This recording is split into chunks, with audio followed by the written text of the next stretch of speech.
자, 오늘도 이 인구 대감소의 시대에 이 코리안 민족들이 사라지지 않을까 하는 걱정으로 오늘도 시청하고 계시는 한국어 사용자 여러분들의 한민족들의 인구 증가를 위해서 오늘도 제가 연애에 대한 이야기를 좀 해보도록 하겠습니다.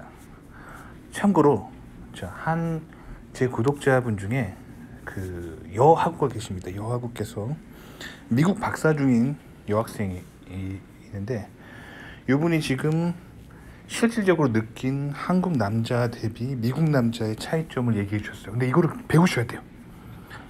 배우실 때 한국 남자들이 연애할 찬스가 계속 올라가는 겁니다. 그러니까 여러분들이 이런 얘기를 들었을 때 그냥 넘어가면 안 돼요. 자, 제가 처음에 미국에 와서 처음으로 미국 대기업에 들어갔는데, 미국도 처음 들어오면은 사수의 개념이 있어요. 그래서 근데 미국은 사수라는 표현을 안 쓰고 멘토라고 하죠. 멘토. 그래서 미국 대기업에서 저한테 멘토를 지정해 줬어요. 왜냐면 제가 미국 회사에 처음 다녀보는 거고, 미국 문화를 모르고 미국 대기업의 신입사원이기 때문에 회사에서 멘토를 지정해 줬어요. 근데 미국 회사는 멘토를 지정해 줄 때 나이 많은 사람을 해줍니다. 왜 그러냐면, 한국 같은 경우는 약간 군대 문화가 있어가지고, 이 한국 군대의 사수 개념은 뭐냐면 바로 맞고 참이 이제 군대 생활을 이제 좀 이렇게 해주는 거잖아요. 거기서 온 개념은 이제 사수 개념이. 근데 미국은 신입사원이 들어가면은 나이 제일 많은 사람이 멘토를 해줘요. 그러니까 배울 게 진짜 많은 거야. 왜냐면 나보다 1, 2년 많은 사람보다 나이가 많은 사람은 미국 이공계에서 뭐 30년, 40년 다닌 사람이잖아요. 배울 게 되게 많아요. 그래서 제가 처음 미국 대기업에 들어갔을 때 70살 넘은 할아버지, 백인 할아버지를 제 멘토로 지정해 줬어요.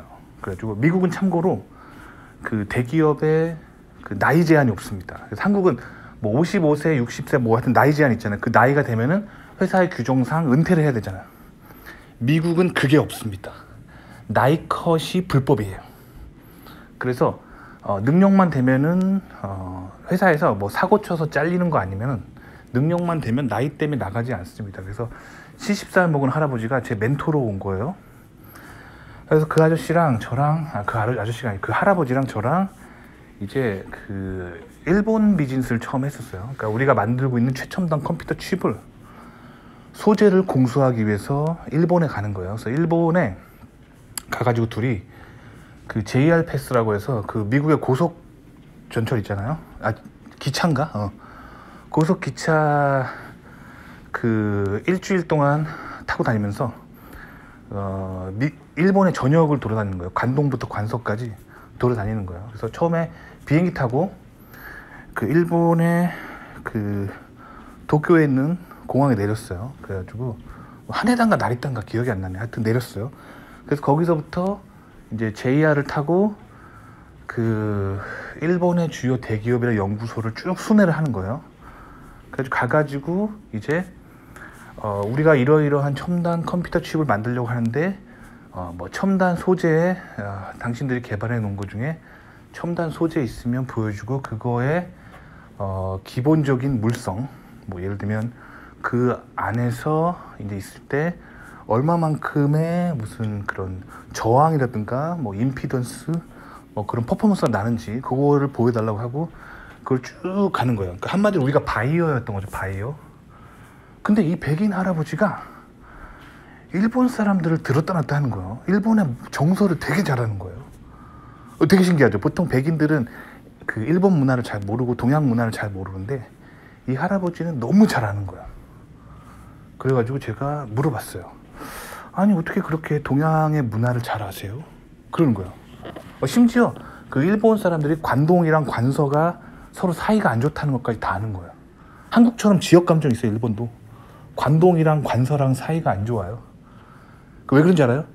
유명한 새끼가라 전투에서 관동이랑 관서랑 싸웠잖아요. 천하를 놓고 싸웠잖아요. 안 좋은 거예요. 그런 게 있어요. 근데 그걸 다 알고 있는 거예요. 그래서 제가 물어봤어요. 무슨 역사를 공부하셨어요? 그랬더니 이 세상에서 지식을 얻을 때는 가장 중요한 방법이 있는데, 사람이 하는 얘기를 꼼꼼하게 들으면 거의 모든 그 지식을 얻을 수 있대요. 그런데 대부분의 사람들은 남이 하는 말에 크게 관심이 없다는 거죠. 그리고 자기가 하고자 하는 거에만, 자기가 말하고 싶은 거에만 관심이 있기 때문에 세상 사람들이 멍청해진다 라고 말하는 거예요. 똑똑해지기 위해서는 자기가 말하려고 하는 것보다 남이 말하는 거를 매우 경청하면은 거기서 엄청난 똑똑함이 나온다 그러더라고요. 아시겠죠? 그래서 제가 여러분들 얘기 들은 거예요. 그러니까 봐봐요. 여성분들이 이런 얘기를 하는 거 있잖아요.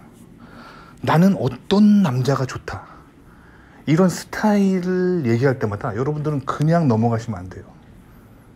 그냥 넘어가시면 안 되고 그거를 꼼꼼히 적으세요. 그리고 어떻게 하면 내가 여자친구를 만들 수 있을까, 내가 어떻게 하면 여자들에게 인기 있는 남자가 될 수 있을까를 연구하셔야 돼요. 그러니까 공대에서 특히 맨날 수학 공식, 물리 공식만 외우시는 분들은 요게 약하단 말이에요. 그러니까 요거를 꼼꼼하게 들으시면 됩니다. 아시겠죠? 자, 그럼 한번 들어보도록 합시다. 자, 일반적으로 미국 남자가 한국 남자보다 훨씬 부드럽고 감정 표현도 잘하고 잘 웃고 배려도 잘해서 더 어울리기 쉽더라고요 라고 하잖아요.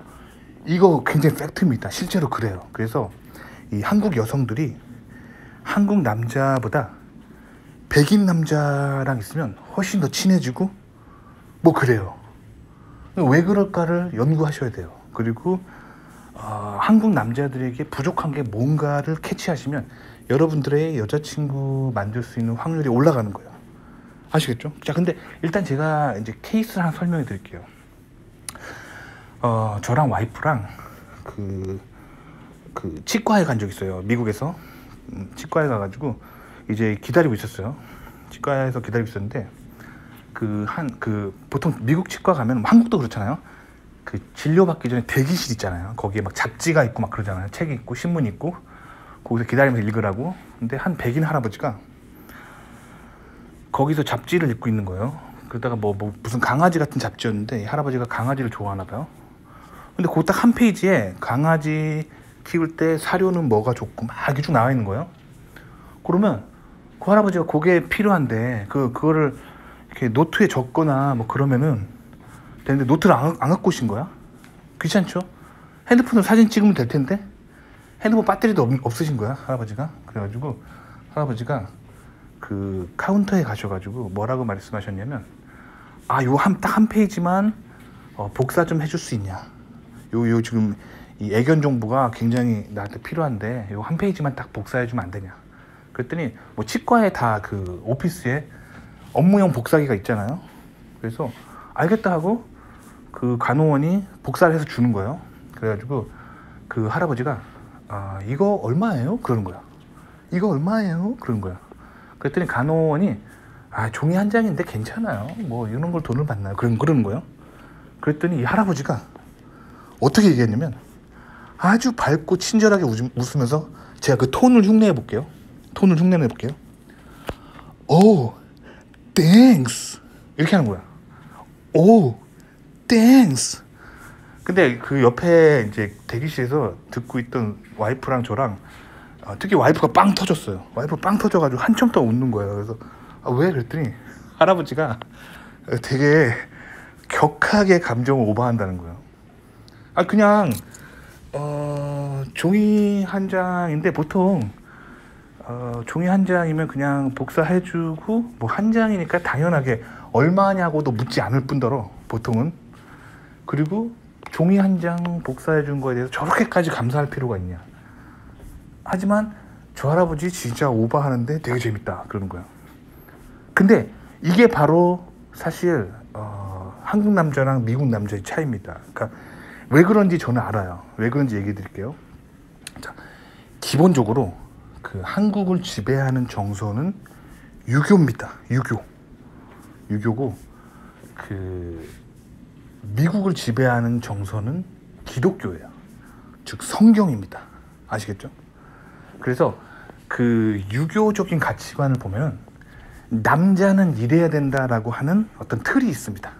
틀이 있어요. 근데 그 보면은 주로 이제 남자는 좀 과묵하고 좀 씩씩하고 이렇게 남자답고 울지 않고 막 이런 것들이 있어요. 동양을 지배하는 남성상이 있단 말이에요. 그거대로 교육을 받아서 그래요. 교육을. 아시겠죠? 그래서 그거대로 그렇게 교육을 받아서 그렇게 되는 거예요. 근데 저는 한국에서 어렸을 때부터 기독교 가정에서 태어났고, 어렸을 때 한국에서 개신교 교회를 다니면서 성경 공부를 했었거든요. 그래서 성경 공부 같은 거를 교회에서 받았어요. 그래서 한국에서도 이제 목사님들이 그 자녀를 키우는 방법 같은 거 특강을 하실 때가 있거든요, 교회에서. 근데 한국에서 목사님이 어떻게 가르치시냐면, 자녀를 낳으면, 특히 남자애들 낳으면은, 남자애들 울면은 한국은 울지 마, 남자가 어떻게 눈물을 흘려 하면서 이렇게 굳센 남자로 키우려고 그렇게 하는데, 그거는 성경적이지 않다는 거예요. 그렇게 할 때 사람이 감정이 묶이게 되고, 감정이 이렇게 표현을 못하게 되는 억압을 받아서 감정 표현을 못하는 사람이 돼버린다는 거죠. 그래서 성경적으로 아이를 키우려면, 아이가 울 때는 그 슬프니까 뭔가 힘드니까 우는 거잖아요. 거기다 대고 울지 마, 남자가 어떻게 눈물을 흘려 하는 것이 아니라, 아이가 우는 거는 뭔가 힘들기 때문이기 때문에 사랑으로 꼭 안아주면 된다는 거죠. 그리고 울지 말라고 하지 말라는 거죠. 울어야 될 때는 울어야 된다는 거예요. 사람이 감정을 느끼는 거는 뭔가 슬픈 감정이 마음에 있고 힘든 감정이 마음에 있고, 그거를 자연스럽게 밖으로 릴리즈하니까 해소하는 거예요. 배설하듯이, 우리가 오줌 싸고 똥 싸듯이 마음 안에 슬픈 감정이 있으면 자연스럽게 밖으로 배설하듯이 이렇게 내뿜어야 된다는 거죠. 근데 한국의 유교적인 정서에서는 이걸 너무 억압을 많이 받는 거예요. 아시겠죠? 그러니까 그 억압된 자아 때문에 한국 남자들이 어떻게 되냐면, 나이 들면은 뭐 고마워도 고맙다는 말을 못하고 웃긴 일 있어 잘 안 웃어요. 그래서 이게 좀 심각해지는 거예요. 아시죠? 근데 반대로 그 미국인들의 가정에서는, 이런 성경에서는 이렇게 감정을 억제하고 이런 거를 되게 안 좋게 얘기하기 때문에, 인간이 다른 인간을 인위적으로 자유의지를 컨트롤하려고 하면 안 돼요. 그래서 성경적인 가정에서는 그 아이가 울면은 그 뭔가 슬픔이 있는지 알아보려 하고, 아이가 우는 그거를 사랑으로 안아줘야 된다는 거죠. 그게 성경적인 가정의 모습인 거죠. 그래서 미국에서 자란 남자들 같은 경우는 감정 표현을 되게 잘해요. 그래서 그 할아버지 같은 경우 그 종이 한 장 복사해 줬을 뿐인데, 오, 땡스, 요렇게 할 수 있는 감정의 깊이가 나온다는 거죠. 아시겠죠? 그래서 사실 미국에 살다 보면 그래서 성격이 좀 변합니다. 저도 좀 성격이 변했어요. 저도 이렇게 뭔가 웃기는 얘기 잘 못하고 뭔가 좀 감정이 묶여 있는 게 있었거든요. 한국에 살다 보면 그렇게 됩니다. 왜냐면 한국에서 그 가정교육으로 전통적인 그런 학교나 사회에서 받는 남성으로서의 스테레오타입은 강해야 되고 울면 안 되고 씩씩해야 되고 뭐 그런 거거든요. 근데 그 서양의 가치관, 특히 미국의 그 기독교적인 그 남성상에 의하면 그렇게 막 이렇게 부모나 뭐 학교나 혹은 사회 어른들이 뭐 하지 마, 그런 식으로 교육하는 거를 부정적으로 바라봅니다. 아시겠죠? 그러니까 인간 본연의 모습을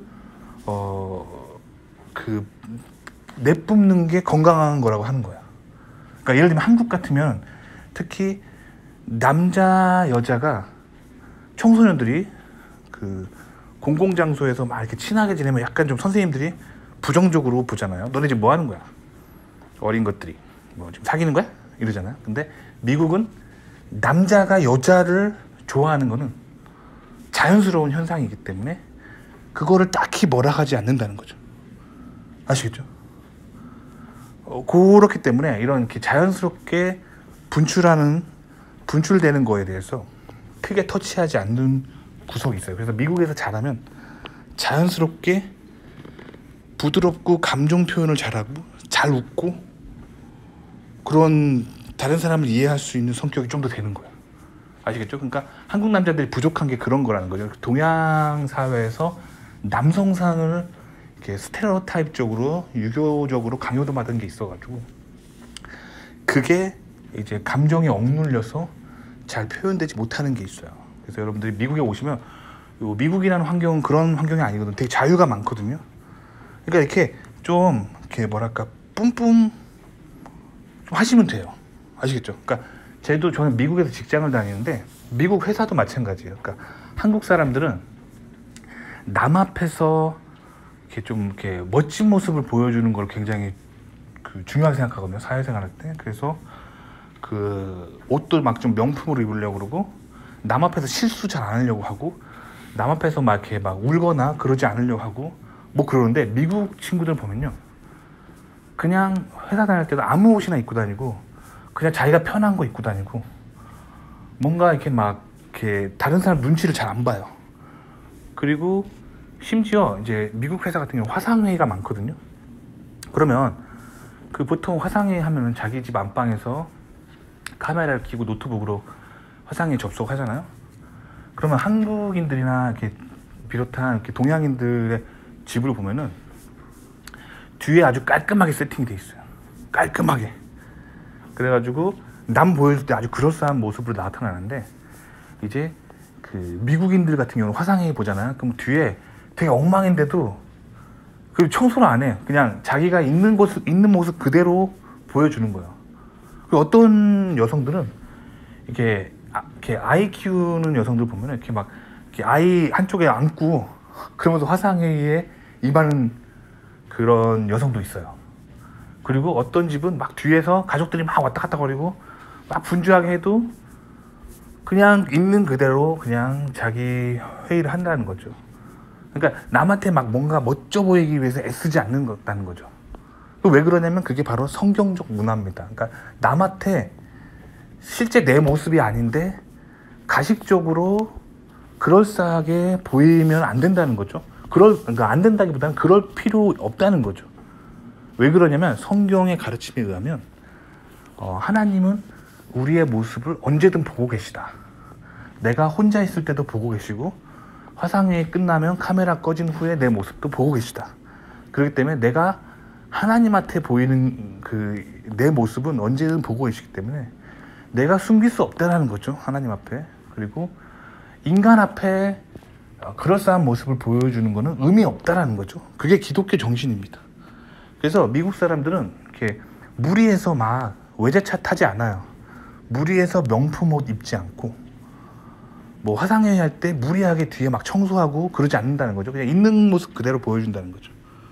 그게 이제 기독교적인 문화입니다. 그러니까 있는 모습 그대로 그렇게 대하면 좋다는 거죠. 아시겠죠? 그래서 이 여성분들이 어떤 남자가 괜찮다라고 말하는 포인트가 있으면 그거를 좀 유의 깊게 보시고 나는 왜 저런 모습을 구현하기 힘들까? 그거를 좀 생각해 보시면 굉장히 좋을 것 같아요. 아시겠죠? 자, 근데 여기서 이제 이런 여성이 좋아하는 뷰가 있을 때, 자, 좌성향으로 반응하면 안 됩니다. 우성향으로 반응해야 돼요. 자, 좌성향이 뭔지 알려드릴게요. 좌성향. 자, 못난 남자들이 갖는 성향, 그게 좌성향입니다. 자, 못난 남자들이 갖는 좌성향에 대해서 얘기해 드릴게요. 자, 봐봐요. 지금 한국 여자가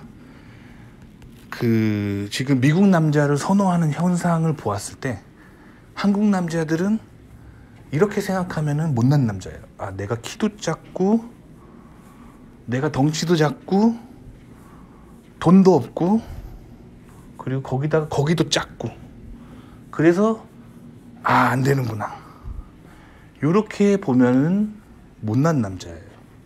아시겠죠? 남과 자기를 비교하고 그러면서 내가 못한 것을 보는 것, 그게 좌성향입니다. 그래서 열등감에 빠지는 거, 그게 좌성향이에요. 아시겠죠? 우성향으로 반응해야 돼요. 우성향은 뭐냐면 어디선가 나를 임프루브 해야 되는가, 어디선가 나를 개선해야 되는가, 그 생각을 하는 게 우성향이에요. 아시겠죠? 좌성향은 뭐라고요? 남과 자기를 비교하면서 나락으로 떨어지는 게 좌성향이에요. 이게 못난 남자예요. 이렇게 마음이 가면은 이게 못난 남자예요. 잘난 남자들은, 자 봐봐요. 세상에는 나보다 잘난 사람들 많아요. 그런데 나보다 잘난 사람들을 발견했을 때 내가 나의 어느 내면을 개선해야 될까, 어디서 나의 능력을 개선해야 될까를 생각하는 게 우성향입니다. 아시겠죠? 자, 그럼 봐봐요.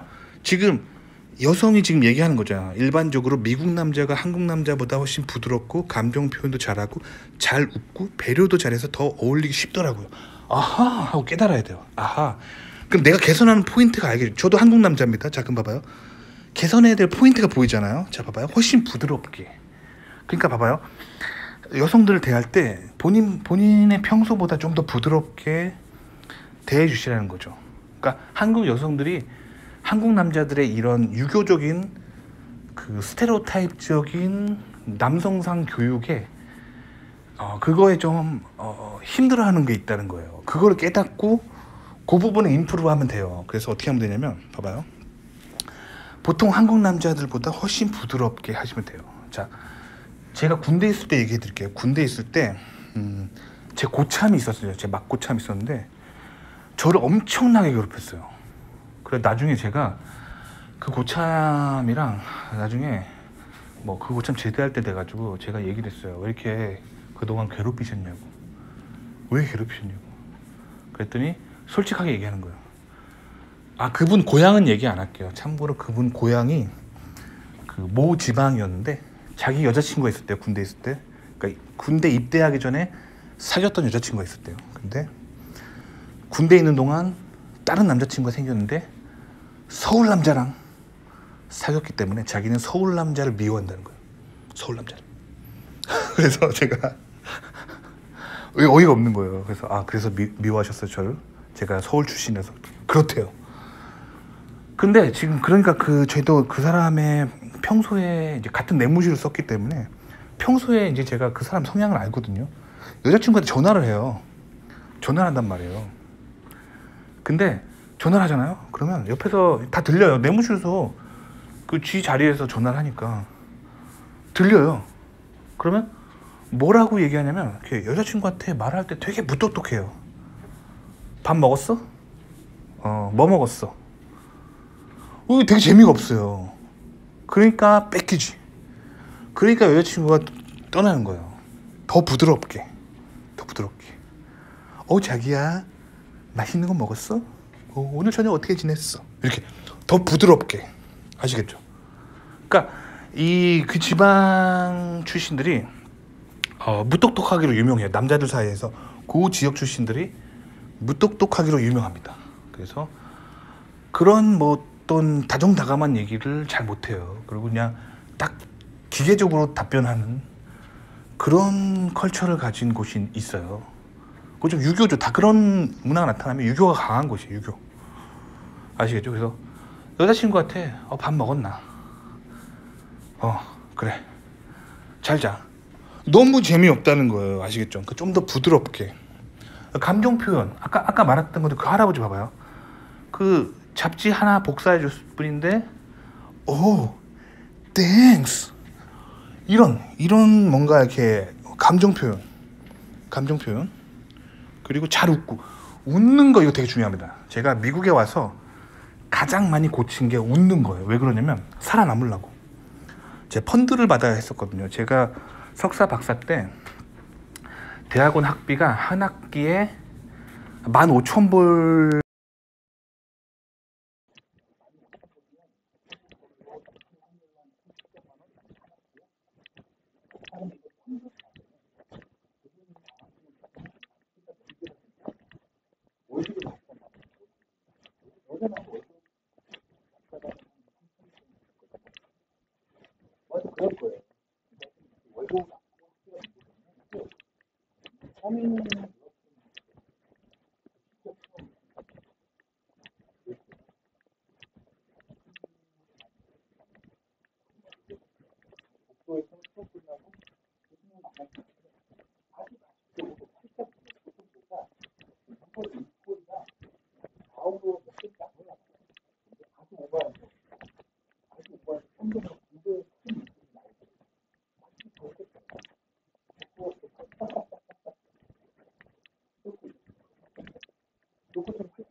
깨닫지 마세요. 실질적인 여성상이 아니에요. 마찬가지로 여성도 마찬가지입니다. 남성상을 SNS에서 배우면 안 됩니다. 인공지능이 편향시키는 아주 나쁜 알고리즘으로 그렇게 세뇌당하고 있는 거예요. 그게 아니라 육신의 눈으로 실질적으로 인간 이성 친구를 만나보시고, 그리고 부족한 부분들은 성경을 읽으면서 사랑이 넘치는 마음이 무엇인가를 조금 배우시면은 개인적으로 그 연애에 다들 성공하셔서 이 한민족의 인구 증가에 기여하실 수 있지 않을까 싶습니다. 아시겠죠? 도움이 되셨기 바랍니다.